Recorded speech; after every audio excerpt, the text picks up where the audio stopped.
Tarkir Dragonstorm feels like macaroni and cheese to me. This feels like chicken noodle soup to me. I've covered a lot of Magic sets in my time. Typically, I end up somewhere between like 15 to 25 cards that I want specifically from that set for my collection to play in my commander decks. I've gone through Tarkir Dragonstorm for that same list for myself, and I ended up with over 40 cards on this list.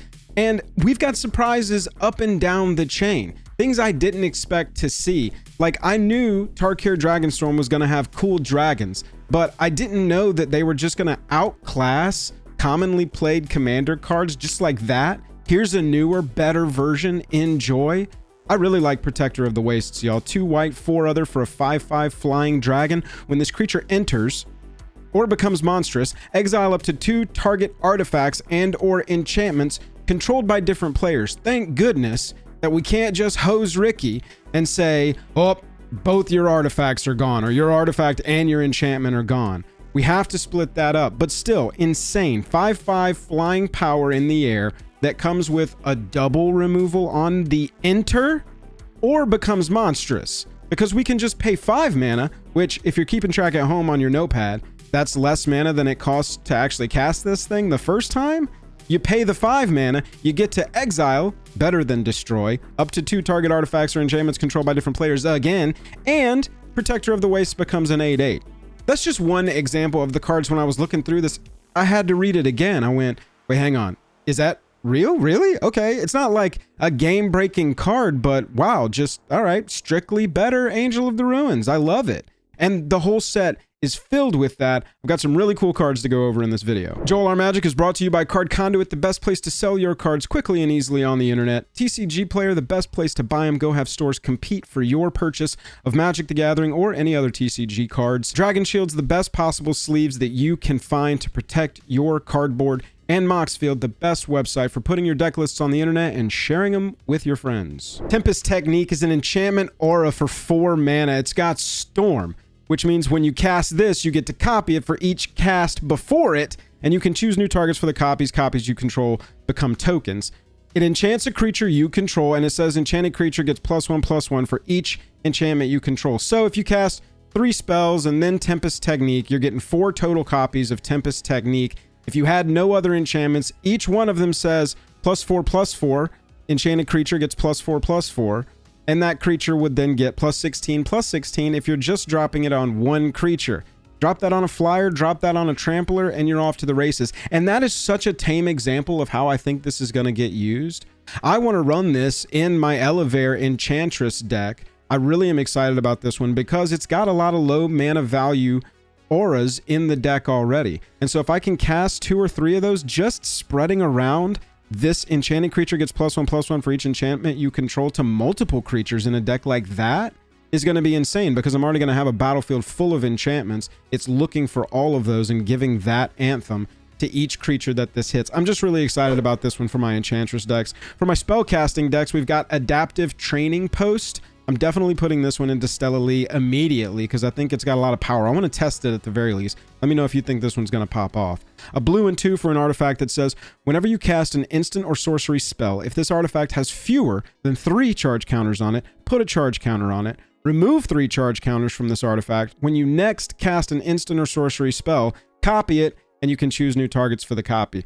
I figured there are just at a base level enough decks that run proliferate effects where you cast an instant or sorcery that proliferates, you get to put an additional charge counter on this thing, and you're popping off even faster. That's like a more broken use of it. I think that just in a regular Storm spellcasting deck, this could really play. I'll tell you, I've been tricked by artifacts that have to do with spell casting and Storm before. Sometimes they're sweet, sometimes they're super clunky and are just a waste of a space. Because when you do play this, nothing happens. You want to play this early. You don't necessarily want to draw this late unless your hand is filled up, you've got a ton of mana, and you're ready to pop off. But Adaptive Training Post, I'm kind of interested in. Deceptive Frostkite, I'm very interested in. 2 blue for a 1/1 flyer. You can have this creature enter as a copy of a creature you control with power 4 or greater, except it's a dragon and it has flying. So we got to jump through a couple hoops. It's only a creature we control. It's got to be power 4 or greater. But a 2 mana clone is pretty rare to see in Magic the Gathering. And so having this effect on a 2-mana card just by itself is already really good. Plus it gets flying if you do need to get aggro with this, and it's a power 4 or greater creature that you're copying, so getting aggro is definitely a possibility. I want to try this in a couple of different places, and I'll report back where I think it's going to fall best. Voracious Bibliophile. This one's pretty straightforward where it ends up, but for 4 mana, 3/3, you get a flying vigilant dragon with that 3/3 power and toughness. It says whenever you cast a spell with 1 or more targets, draw that many cards. All of your removal, all of your counters. It's counter target spell. We are targeting things, we're drawing cards, turning all of your targeted anything. Target yourself with a card draw spell. Draw more card if you're targeting just yourself. Voracious Bibliophile, making a cantrip out of all your targeted effects, all your targeted spells, is just insane. Afterlife from the Loam is here to revive me from the graveyard and bring back Reanimator Joel from a few years ago. 5 and 3 black, but it's got Delve, so we can exile cards from our graveyard when we cast this to pay for the generic mana of this. So really what we're looking at here is a black sorcery where you need to take 5 cards out of your graveyard, exile them, and that's going to help you pay for the rest here. But it says for each player, holy moly, choose up to 1 target creature card in that player's graveyard, put those cards onto the battlefield under your control. They're zombies in addition to their other types. Y'all, 8 mana is already pretty decent to return 4 creatures to the battlefield. There will be sometimes it misses. Ricky doesn't always play creature decks. The graveyard typically only has spells and artifacts. Oh, you're reviving your Mishra's Bauble again, Ricky? Good trick. But Afterlife from the Loam, for 3 mana, potentially hitting 4 creatures right onto the battlefield, very insane. It's crazy to me that that card just seemingly has no drawback. Am I reading this right? Are we all reading this right? Afterlife from the Loam seems super sweet, and I'm very excited about that one. We got a Will of the cycle in the commander decks, the Will of the Abzan, the Will of the Teamer. I am in love with Will of the Abzan. I'm telling you, the Reanimator Joel is being pulled back from the graveyard. A black and 3 for Will of the Abzan. Sorcery, choose 1. If you control a commander, you can choose both. Any number of target opponents each sacrifice a creature with the greatest power among creatures that player controls and lose 3 life. Take a lightning bolt. Sorry about it. I already made you sacrifice your biggest thing.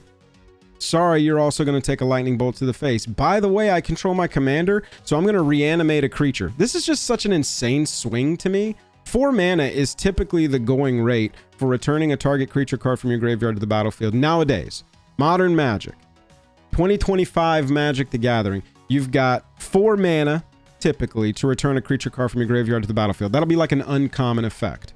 Anything higher than that, it's going to have a drawback. You're going to lose life. You got to exile things from your graveyard, whatever. So Will of the Abzan's right on rate with that. Plus, it's also got a version of a spell we've seen in a couple of different ways, forcing each opponent to sacrifice their biggest creature. Sometimes it's greatest power, sometimes it's greatest CMC. Will of the Abzan looks at greatest power. Also shoots him in the face with a lightning bolt, because why not? We'll just casually spread 9 damage around, as well as returning a creature, as well as making you sacrifice your biggest beater. Dude, Will of the Abzan's insane. Caldera Pyramaw, I was telling you, my Stella lead deck is getting some upgrades with this set. It's kind of interesting. 5 mana for a 3/3 flying dragon. Whenever you cast an instant or sorcery, put a 1/1 on this, then this creature deals damage equal to its power to target opponent. So, we have Caldera Pyramaw on the battlefield. We cast 1 spell, drop a counter, 4 damage to Ricky. We cast another spell, another counter, 5 damage to Ricky. We're at 9. Another counter, 6 damage to Ricky. I can do math in my head quickly. Don't judge me. Stay out of the comments. We have just done somewhere between 10 and 1 million damage to Ricky off of 3 casts with Caldera Pyramaw. I'm just kidding. I know that it's 15. It's a lot of damage. It seems like this thing is going to be capable of like winning games, ending games. I like having something like this in the spellcasting storm decks because you always end up with that last opponent. You got to choose 2 people to die first if you're going to win. You always end up with that last opponent. This feels like I've got a handful of opt and strategic cards, you know, where it's like draw 3, put 2 back, stuff like that. But I got to Caldera Pyramaw, top decked it, played it, Maybe I've got 4 or 5 mana left over. I can cast some 1 mana, 2 mana instants and sorceries and just bop, bop, bop. Throw 15 damage for the game win. I think that Pyromaw is really sweet and's got some play. I also love Infantry Shield. I play Prosh in Commander, and this just seems like such a Prosh card. It's definitely going into that deck. 3 mana for an equipment that's got an equip of 2. It says equipped creature has Menace and Mobilize X, where X is its power. So Prosh is a token creating deck, and you sack tokens to grow Prosh's power. I can have Infantry Shield equipped, sack all the tokens I've got that turn already, make Prosh's power insane, attack. It's giving my flyer Menace on top of everything. It's got Mobilize Egg. Let's say I've cast Prosh once, I'm able to attack with him, and I've sacrificed all the tokens that came with him, so his power's 11. All right, I've got an 11/5 menacing flyer with Mobilize 11, so I attack. 11 1/1s are created. I can sack those to Prosh, grow the power greater, just let him go through. That feels really strong to me. That feels really strong to me. That feels really good to me. I'm definitely putting Infantry Shield into Prosh. Let me know if you've got a place where that could also shine, because I think it's got some play in some other decks as well. Thundermane Dragon is a 4-mana 4/4 flying dragon that says you can look at the top card of your library at any time. Little Oracle of Moldiah vibes on this red card. You can cast creature spells with power 4 or greater from the top of your library, and because this needed some more, if you cast a creature spell this way, it gains haste until end of turn. It's Oracle of Moldiah for creature decks. This speaks right to my soul. I am a power 4 or greater turned sideways baby. I need Thundermane Dragon. Oracle of Moldiah, but for big creatures, and it gives them haste, just feels insane to me. I love that one. Reanimator, y'all. I'm not going to shut up about that in this video, I guess. Colossal Grave Reaver. 8 mana, 7/6 flying dragon. We better get a lot of value here. 8 mana?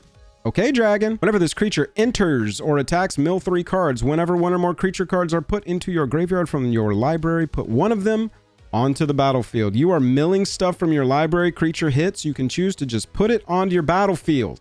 Colossal Grave Reaver is an insane amount of value. This is the kind of card I want to reanimate. It's just like that white dragon from the beginning. I want creatures like this that say enters to be reanimated. I want them to be blinked. I want to throw them in the closet and pull them back out. Enter again, mill 3 cards. Hopefully we hit a creature and it goes right onto the battlefield. I want to go Buried Alive this thing as soon as possible. Turn 1, Dark Writ, Buried Alive, Colossal Grave Reaver in the graveyard. Reanimate, take my damage, pass. It milled, maybe we hit another creature, pass. Everybody's eyes are wide. Colossal Grave Reaver, smiling. He's a good boy. I love this card. That's such a cool card. It makes me want to build a Reanimator deck again. My current Reanimator deck doesn't have green in it, and so maybe time for another one. Ugin, Eye of the Storms. I opened this in the play box. If you want to go check out my play box opening, I actually built a commander deck with the box that I opened at the very same time.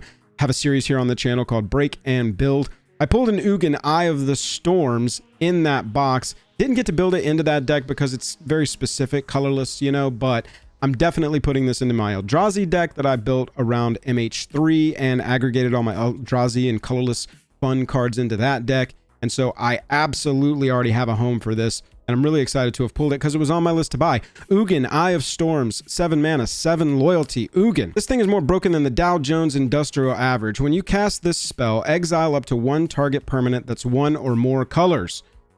We get a removal right off the rip, and it's on the cast. Whenever you cast a colorless spell, exile up to 1 target permanent that's 1 or more colors. Y'all, this is on the cast. If Ugin resolves and a Soul Ring gets cast after it, that's a removal spell of any permanent that's got colors. Can't be lands, but, you know, there's some choices. There'll be some options. The +2 says you gain 3 life and draw a card. The 0 says add 3 mana because it's got a Threatened Dynamo right up its hoo-hoo. And -11, search your library for any number of colorless non-land cards. Exile them, shuffle. Until end of turn, you can cast those cards without paying their mana cost. Slap your opponent, you win the game. Steal their cards, slash their tires in the parking lot, and go home. And this card is insane. I'm in the camp that thinks it's very cool to have awesome, insane, game-breaking new mythic cards printed. Hopefully this one is balanced well enough that it doesn't have to get banned. I don't know. This also seems like the kind of card where I'm going to be like, I cast Ugin, Eye of the Storms, and in my head I'll be like, yes, hell yes, awesome. And then if my opponent is like, I cast Ugin, Eye of the Storms, I'm going to go like, this sucks. What the f*** is this? This sucks. I hate this. So it's going to be a very split experience, but art dope, card dope. Really into this one. Eye of the Storm's great. Main card for the set. I know that the new Mox was like the headliner, but I think Ugin should have been because that card is sick as hell. Corey Steel Cutter. I don't know who Corey is, but watch out, we're coming for you. A red and 1 for an equipment with an equip of red and 1. It says equipped creature gets +1/+1 trample and haste. I want to see where this fits. Trample and haste on a 2-mana equip plus an extra power toughness. That alone, everything else is, I'm going to put it to the side because that's really how I'm analyzing this card, because that'll be the sort of basement of Corey Steel Cutter. Sorry, Corey. Providing trample and haste for a 2-mana equip. Pretty good. I'm not sure where this, I haven't done a full tier list on where this falls in the equipment yet to see if it's playable or just gets cut off and it's only standard playable, but I want a copy of this. Whenever you cast your second spell each turn, you do then get to create a 1/1 monk with prowess, and you can attach this equipment to it. I think that's actually even more attractive for equipment decks, because if they ace your creatures, your swords are all sitting there on the battlefield being like, we wish we had friends, please put your hands on us. So having some tokens to equip our stuff to, especially ones that can grow bigger if we do happen to have other spell casting in there, I don't know, it feels like an interesting line to walk with an equipment where it's a token producer to also hand your equipment to so that you don't run out of steam long game, but it also is a pretty good rate 2-mana equip, 2 mana to play, trample and haste provider, which trample and haste, that can win you a commander game for sure. So I'm really interested in that equipment. I think it's going to be cool. We got another planeswalker on the list here. It's for the passive text, y'all. Look at that. If 1 or more tokens would be created under your control, twice that many of those tokens are created instead. These cards go. These cards go. These cards go. Most anytime any token doubler, any token tripler, anything is printed, give it 12 months plus and that card's going to be expensive. And this is a mythic, plus it also creates 1/1s and puts 1/1 counters on each creature you control and gives them all flying. Or, which you can do immediately, you can -3 and destroy a creature with mana value 3 or greater. What is this? Elspeth Stormslayer's kind of insane. We were thinking about it just for the passive. We didn't know that the suite of abilities were also going to kick ass. Elspeth Stormslayer, I'm telling you, planeswalkers have been kind of poopy since War of the Spark. Ay, ay, ay. They are trying to make planeswalkers relevant again. Elspeth Stormslayer, Ugin, both of these, fantastic. Magmatic Hellkite's a 2-red, 2 other 4/5 dragon with flying, says when it enters, destroy target non-basic land an opponent controls. Love that. Ace the Gaia's Cradle, goodbye.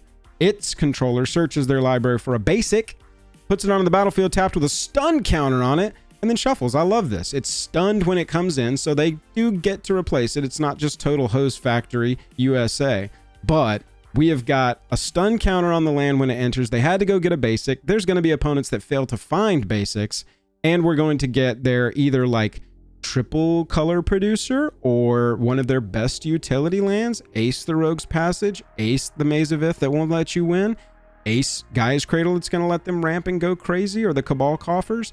Magmatic Hellkite, bueno. Really love that for a red deck. This is part of that Mythic Dragon support that the set got that I think long-term is only going to do well. I don't necessarily have a dragon deck right now, but I will at some point. It's dragons, it's magic. We're going to have one sometime in my future. And I don't want Stormscale Scion to just be a $40, $50 card when I go to get it. Who knows if we're going to be able to get it under that right now as it is, but for 6 mana, 2 red, 4 other, you're getting a 4/4 flying dragon. Says other dragons you control get +1/+1, but the most relevant text on this card is a single word, and that says storm, which means when you cast the spell, you copy it for each spell cast before it this turn, and copies become tokens. Your Stormscale Scion is a win condition. You've got haste providers in your dragon deck. I think that this could be a potential win condition in a storm deck. I'm going to first try it because I want to get a copy immediately. I'm going to first try it in Stella Lee and see, okay, if I can figure out a way to give my stuff haste, which there's some haste enablers in that deck, maybe we can like get an insane army of dragons that attacks out of nowhere, storm off. 6 mana is pretty high, but you know, it's the kind of card that you're going to look in 16, 20 months and you're going to be like, man, when did that one pop off so crazy? Of course it did. Grab a copy when you can over the next 6 weeks when it's going to be at its lowest. Aim for that base copy if you don't care about any collectability. Craterhoof Behemoth is never going to be cheaper. This is going to be, I think, probably in my Magic lifetime, current day, like in the last 5 years, This is going to be the cheapest that we can get a Craterhoof Behemoth. Standard release of this, not right this minute, by the way. Typical life cycle of a set, wait 6 weeks before you really start like targeting singles hardcore, especially base copies of main set stuff. But this is going to be the time to grab a Craterhoof Behemoth. I'm loving that they blessed us with Magali art for this. The piece looks insane. The card looks awesome. It's such a cool version of Craterhoof Behemoth. Really excited to see this in the set. I don't personally have a copy of this card, and so this is going to be the exact time that I get one, and it should definitely be on your radar. As well as Herd Heirloom. This one should be on your radar too. 2 mana artifact. It taps to add a mana of any color. Bueno. Spend this mana only to cast a creature spell. Not as bueno, but we'll take it. You know I love it. Tap it until end of turn. Target creature you control with power 4 or greater gains trample. Hell yeah. And whenever this creature deals combat damage to a player, draw a card. Even better. I really love this card. I think that this one's going to fly under a lot of people's radars because there's so much flashy storming off dragon stuff in the set. But a 2 mana any color fixer that the only restriction is only creature spells. That's fine. We've got decks. I have so many decks where I'm running like 35 plus creatures. That's just who I am. So you can tell why this would speak to me. But then the ability to just tap for free and give your beater trample, which ends up being a problem in a lot of these kind of decks. Plus you just get to draw cards as well if it gets through, which it will now because of the trample. I love this card. I'm definitely going to grab a couple copies of this because I've got at least a few decks. I want to try it in Bumbleflower. I think that's got card draw synergy. The creatures are growing constantly. It's basically only creatures in that deck. I know I have an immediate home for it. And looking at my commander deck shelf, I've probably got a couple other places where I want to try it as well. So I definitely am going to pick up a copy of the Heirloom, as well as a copy of Warden of the Grove. This was a card that I actually pulled in my play box, and I was super excited because this is another card that I want to put into Bumbleflower. A green and 2 for a 2/2 Hydra. At the beginning of your end step, put a +1/+1 counter on this creature. And then whenever another non-token creature you control enters, it endures X, where X is the number of counters on this creature. So you get to constantly be growing it by merit of it just being on the battlefield and hitting your end step. But you're playing this in a deck where you've got counter producers galore. If you're doing it right, you're just dumping counters on Warden of the Grove as much as you possibly can. And then when any of your other non-token creatures enter, you're going to get the benefit of the choice between that creature entering with +1/+1 counters on it equal to the number of counters we've already gotten onto Warden of the Grove, or creating a huge creature that can also be a threat that starts to grow with its own counters or whatever. Either way you need it. 5 counters on this. Every time you play a creature, you're getting a 5/5 token. Think about that. That's I think just a fantastic baseline analysis of this card is if you can get 5 counters on Warden of the Grove and make it a 6/6 or a 7/7, every single time you play a creature, you're getting a 4/4 or a 5/5 kicker. That's insane. That's crazy. Warden of the Grove, I love it, and it looks like it was wearing cowboy hats. All Out Assault speaks to the Mardu attacker in me. Creatures you control get +1/+1 and have Death Touch. That is a deterrent from being blocked. That's why that's there. It is, okay, I'm going to attack. You can block if you want, but I'm taking stuff out with me. You're not going to have any really helpful, wonderful blocks for yourself. Enjoy. It also says when this enchantment enters, if it's your main phase, there's an additional combat phase after this phase, followed by an additional main phase. When you next attack this turn, untap each creature you control. This goes awesome if you built the Kaiser, however you pronounce it, from Fallout, which also the Zergo deck from this set is basically the same deck. It's very similar in how it plays. Those two decks could just go like this and make a Mardu baby. All Out Assault belongs in those decks for sure. I've got to grab a copy of this because I'm just in love with it. And y'all, these sieges have been so strong, at least a few of them. A black, a white, and 2 for Baron Step Siege. It says as it enters, you choose Abzan or Mardu. Now, if you choose Abzan at the beginning of your end step, you put a +1 counter on each creature you control. Very strong. If you choose Mardu at the beginning of your end step, if a creature died under your control this turn, each opponent sacks a creature of their choice. That, for 4 mana, is such a strong effect, and probably the one that's going to get chosen most often. Any deck where you can actively sacrifice your creatures, especially if you've got like a commander that has an infinite sack outlet built in, like in Prosh. It's not the right colors for Baron Step Siege, but I was just talking about Prosh. Prosh has that no mana activated ability. There's a lot of commanders that do that. And so any commander in this color identity that does that immediately wants this. Any sacrifice deck, aristocrats deck, any of that kind of stuff immediately wants to at least try this because it's going to be a 4 mana version of things that exist with more upside of if you are a token deck. Let's say you're that aristocrats deck. You're done with removal. You want a win condition. Okay, we can choose Abzan when we drop this. And all of our creatures, all our little thralls or 1/1s, whatever we've been making to sacrifice, now we're going to start growing a line and growing them up so that they can get the counters on them and they can end the game for us. I love Baron Step Siege. I love any card that's got that kind of modal thing that can apply in different ways for the same deck. Beautiful. Call of the Spirit Dragons, Mythic Dragon support. It's the kind of thing, this is going to be the kind of card you want to target from this set before it gets too far out from that set. And what do I mean by too far out? Like a year. The timetable on these is probably a little bit shorter, but it is a longer standard season, so it stands to be seen. Choose a price that you think is a good one for this. Watch that line to go down because it will over the next couple of weeks, and choose when you want to jump in and never look at the price again. Call of the Spirit Dragons is a 5-mana enchantment that says dragons you control have indestructible. The Ur-Dragon deck wants this. The Ur-Dragon deck is the most built deck, one of the most built decks of all time, constantly is. If you've ever seen any of my shorts that are like the top 5 commanders to ding dong ding, Ur-Dragon's always going to be in there. Atraxa and Ur-Dragon always going to be live. So Call of the Spirit Dragons is always going to be a relevant commander card. Any of these dragon cards that are insane in commander, always going to be relevant cards in commander, I promise you. At the beginning of your upkeep for each color, I promise you, unless they outpower Ur-Dragon, I feel like I have to caveat that. For some reason, if they outpower Ur-Dragon with a new dragon commander in one of these Universes Beyond sets, they've got to move. I'll eat my words. But until then, Ur-Dragon will stay one of the most popular commanders, definitely the most popular dragon commander, and these will be relevant. Anyway, the text on this says, at the beginning of your upkeep for each color, put a +1 counter on a dragon you control of that color, and if you put +1/+1 counters on 5 dragons this way, you win the game. It's everything and all the things. It's what you want to be when you are dragoning this hard. You need Call the Spirit Dragons. Go grab one. Frostcliff Siege is another siege that I really love. A red, a blue, and 1 says, as it enters, choose Jeskai or Teamer. Jeskai says, whenever one or more creatures you control deal combat damage to a player, draw a card. Y'all, that's a 4-mana effect on a 3-mana card. By itself, we don't even look at the rest. If we want to just analyze this, we go, wow. Coastal Piracy for 3 mana? Okay. If you choose Teamer, it says creatures you control get +1/+0 and have trample and haste. What? A haste enabler on 3 with blue in the color? Heck yeah. We like that. Also gives them trample. Little extra power. I like Frostcliff Siege. I think it's going to have some play. I also like Glacier Wood Siege. Blue, a green, and 1 for an enchantment says, as it enters, choose Teamer or Sultai. Whenever you cast an instant or sorcery spell, target player mills 4 cards. If you're in a self-milled deck, that is an insane ability. Mill 4 is very strong, and you can cast multiple sorceries and instants every single turn. Then you choose Sultai. You can play lands from your graveyard. That's on rate. So we've got a Crucible of the Worlds plus as a green-blue enchantment. Glacierwood Siege. I love it. I just think it's so cool. Hollow Merc Siege. A green and black. For an enchantment says, as it enters, choose Sultai or Abzan. If you choose Sultai, whenever a counter is put on a creature you control, draw a card. It only triggers once per turn, but fine.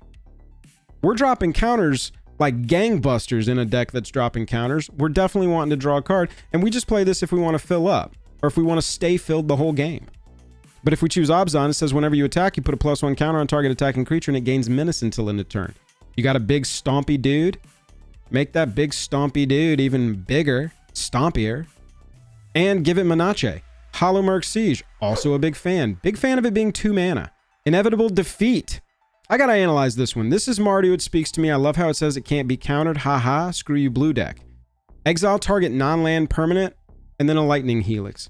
So you've got 1 mana saying it can't be countered, 1 mana exile a permanent, maybe 2, and then you got a Lightning Helix for 1 mana, maybe 2. Each individual thing adding up to its overall rate of 4 at instant speed is really good, but the thing is it's still a 4 mana instant speed spell that takes 3 colors of mana to cast. So long-term inevitability of this defeat, I don't know.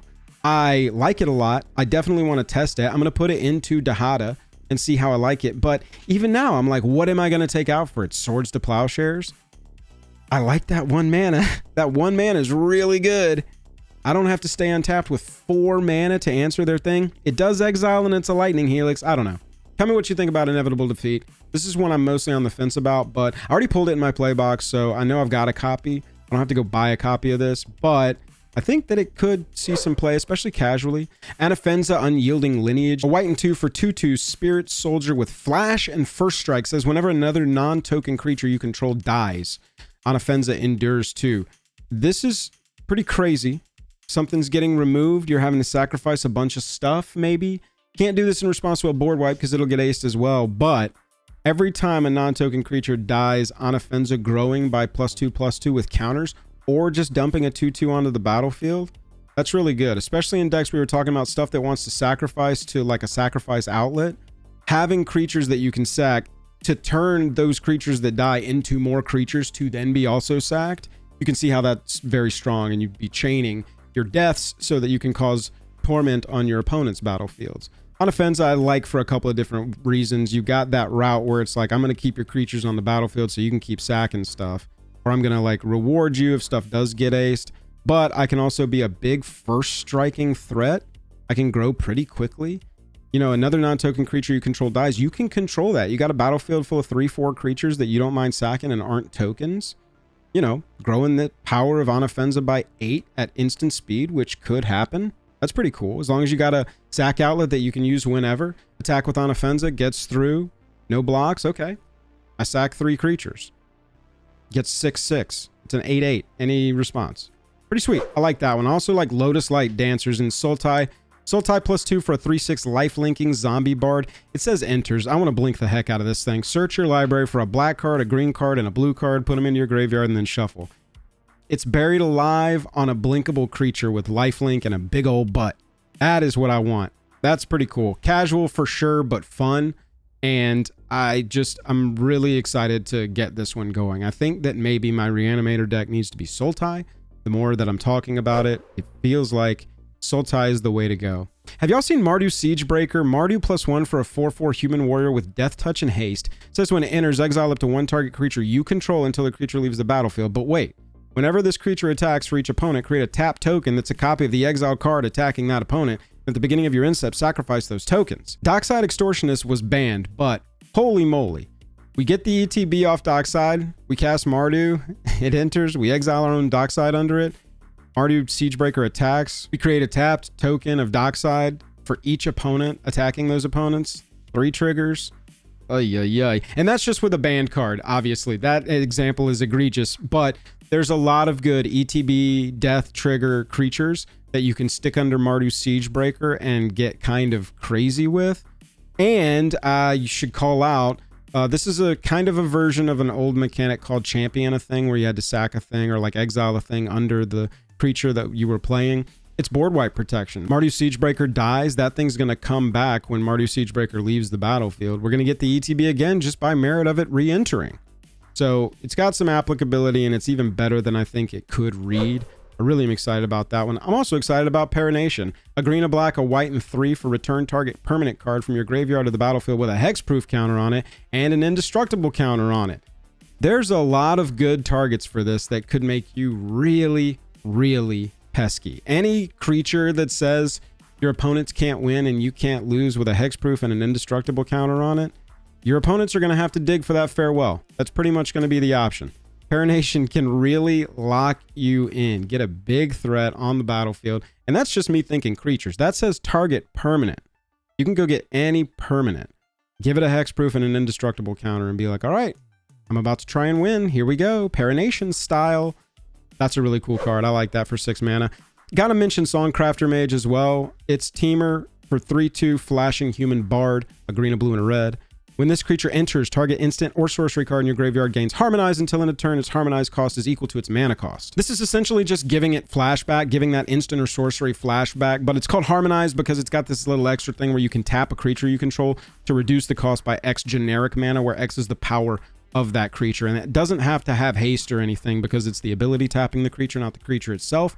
And so with Songcrafter Mage, target instant or sorcery, let's say it's a 3 mana plus 2 blue, 5 mana spell you want to recast from your graveyard. We give that thing Harmonize, we tap Songcrafter Mage, it reduces it by 3, and that spell's only 2 mana to cast. There are just fewer decks overall that can run 3 color cards, and so that's what will keep these a little bit in check. But as you can see, still very powerful abilities across a ton of cards in this set. Tevel, Arbiter of Virtue is a great commander option, or I think just good in the 99 of a Sultai sort of graveyard Reanimator deck. It's a blue, a green, a black, and 2 for a 6/6 flying life-linking spirit dragon. Says spells you cast have delve, so we can reduce the generic mana cost versions. Tevel has 2, for example. We can reduce those costs in spells we cast, any spell we cast, by exiling cards from our graveyard to pay for 1. Then it also says whenever you cast a spell, you lose life equal to its mana value. So it's a big balance for a big ability. You're casting spells more easily, but you're still losing life equal to the mana value. So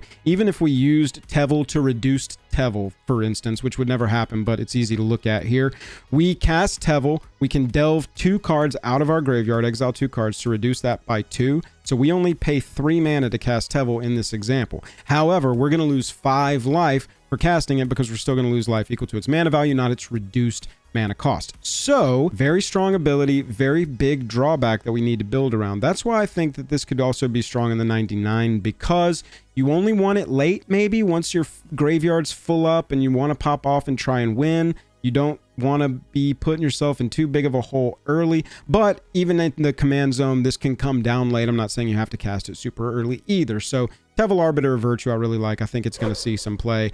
I got another siege with Windcrag here. It says as it enters, you choose Mardu or Jeskai. If you choose Mardu, if a creature attacking causes a triggered ability of a permanent you control to trigger, that ability triggers an additional time. That should look familiar on a very popular commander that does a very similar thing. Good redundancy in that deck immediately.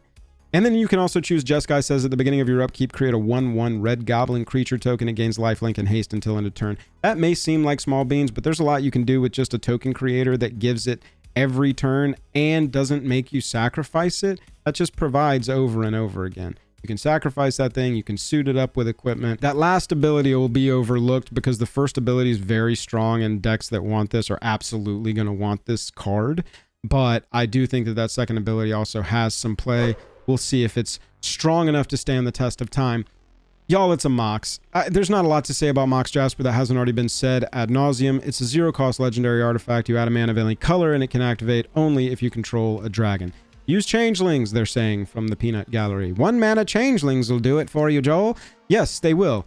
I don't know where this is going to fall. I think that it's probably got the most applicability in formats that I don't really play, if you can figure out like a 1 mana changeling into some big dragon that you get to cast on turn 2 or 3 because you've got Mox Jasper and now you're winning your modern games. I don't know. It doesn't, I think in Commander, like obviously like an Dragon or a Miriam, people want to argue with me on this, but I think that it really goes in those decks just because you're going to hit a dragon by turn 3 or 4 for sure. And this on whatever turn that is free ramp up to your much bigger dragons, which also exist in that deck. Sometimes you'll draw it late and it'll be a blank. But, you know, Mox Amber has a little bit more applicability, and you see where that card is nowadays. I think that if there's a Mox in a set, probably wait for that 6 to 8 window. See if you can get yourself a base copy just so you've got one and you can say you do. Quarry Mountain Monastery. We got a little cycle of lands. I didn't put every single one on the list, but I do like Quarry Mountain Monastery because it's good to hear that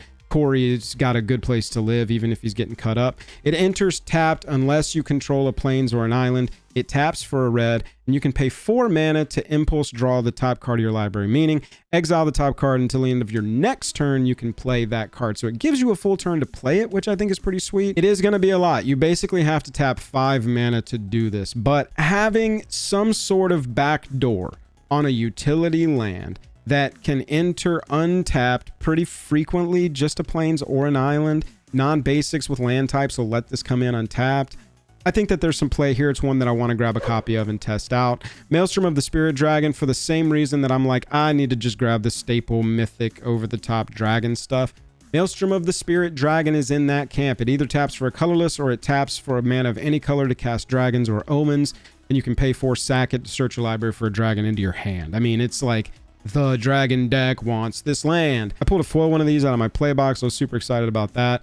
I think that I just want to have a copy of all of these cards before we get too far out of the set. Like maybe once we get into Final Fantasy and people have largely forgotten about the dragons flying above us right now, that will be a good time to go back and look and be like, let me pick up a couple of these dragon things for the notebook before I move on from the set completely. Mysterized Village is one that's gotten a lot of attention. Enters tapped unless you control a mountain or forest. It taps for 1 blue, and the next spell you cast this turn can't be countered. if you pay a blue and tap it. So you got to pay 2 mana to have a spell you cast not be countered.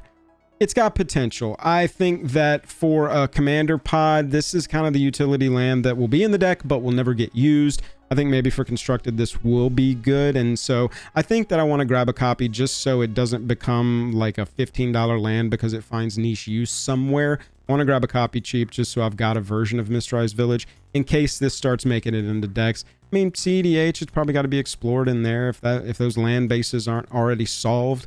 You know, just want to have a copy of it for myself for another day. Just like Voice of Victory. I mean, attacking decks, dude. Whenever I play spells that say your opponents can't cast spells during your turn, my life gets so much easier if I'm playing aggro. Voice of Victory is a white and 1 for a 1/3 human bard. It's got mobilized 2, so whenever it attacks, you get to create 2 1/1s. You have to sack them, but that's fine. We maybe won't be attacking too much with Voice of Victory anyway, because we like the passive that just says your opponents can't cast spells during your turn. You can't counter me. You can't return stuff to my hand. You cannot stop me. I get to do my turn knowing my state of being, and I get to make my choices based on what I know my board will probably look like by the end of the turn. I'm not going to be messed with. I'm not going to be countered. Nothing's going to be bounced. Voice of Victory has got it on lock. And for bear cost, I really love it. Naga Fleshcrafter is a 4-mana 0/0 snake shapeshifter. It says you can have this creature enter as a copy of any creature on the battlefield. That's awesome. It can target anything on the battlefield, not just your stuff. 4 mana for a clone is right on rate, nothing special, but the renew ability here to pay 3 mana and exile this card from your graveyard, put a +1 counter on target non-legendary creature you control, and then each other creature you control becomes a copy of that creature until end of turn. Crazy unblockable thing ready to attack. You know, enormous hole breaker horror just ready to have 8 versions of it on the battlefield because your other token creatures were just chilling and you renewed your Naga Fleshcrafter. You put a +1 counter on the hole breaker horror, and now all your creatures are hole breaker horrors. That should win you the game, right? You got 4 creatures on the battlefield, including your horror. I mean, 1 cast of a spell is just returning everything. This card could get absolutely nutty. I definitely want a copy for my aggro blue decks. Also love that, you know, like Reanimator, draw, discard, blue black, that kind of life that you could live. Get this into your graveyard. It's good. You don't have to play it even as the clone first. It can be that, or it can be just the renew ability to catch your opponents off guard. Stillness in Motion is a blue enchantment, a blue and 1. It says at the beginning of your upkeep, mill 3 cards. Every turn a mill of 3. If you're not familiar with graveyard decks, mill 3 is pretty standard, but pretty strong. Mill 4 turns into like, okay, we're getting really strong now if we're repeatedly allowing them to mill 4. But repeated allowance of mill 3 can be really, really good for you. If you need stuff in your graveyard for flashback or reanimation or really anything, Stillness in Motion, I think, has got some potential. There's a lot of mill in blue that you can target yourself with, but having a card like this come on the heels of the black card from MH3 that did a very similar thing for its base level ability. The black one obviously let you return stuff. And Stillness in Motion goes on to say, then if your library has no cards in it, exile this enchantment and put 5 cards from your graveyard on top of your library in any order. So it's got a little protection against itself. You can't lose because of Stillness in Motion. It will prevent that. You can still deck yourself, but that's always going to be a concern in decks like this. I think that's got some play. Let me know if you think Stillness in Motion has play or if it's already outclassed by what already exists. I see that repeated every turn mill 3, and I'm a big fan. Karsi Revenant is a flying, death-touching, life-linking 3/3 for 3 mana vampire Nighthawk. Eat your heart out. It's also got a renew ability of paying 3 and exiling it from your graveyard, but this one puts a flying counter, a death touch counter, and a lifelink counter on a creature. Sorcery speed, so you can't instant speed kill something that's blocking you, but still a lot of value here. A decent creature that can be played, or if it gets milled or discarded or what have you, a cool ability from the graveyard as well. I really like Karsi Revenant. And then also like Scavenger Regent. This one actually falls into that dragons support that I think long-term will do really well. This is a dragon-specific board wipe. That sorcery, that Omen, Exude, Toxin, 2 black and X. Each non-dragon creature gets -X/-X until end of turn. One-sided board wipes do well, and I told you, Dragon, most popular dragon. Commander, one of the most popular commanders every single time you go and look at the list.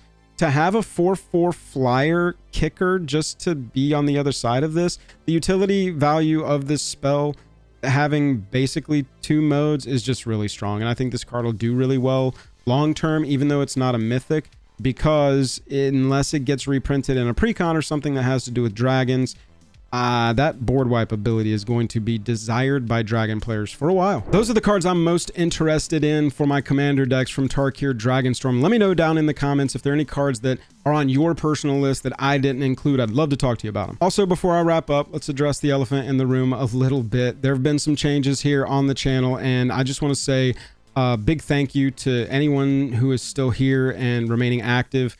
This community really means a lot to me, y'all. And there's going to be some visual changes as we evolve into the Joel R. Magic era, but at its core, the content is only going to stay the same or get stronger. First big update that I want to highlight real fast is Thursday Patreon Playdays. We had been at once a month with our Playdays, and we're going to go to every Thursday night. I'm going to get a game in with the community every Thursday night, have an occasional town hall as well so that we can stay closer as a community. At least do that once a month, once every 2 weeks, something like that, before we get into our games for that night. I've got a ton of cool plans. I'm really excited. I hope you are too. We'll talk to you soon.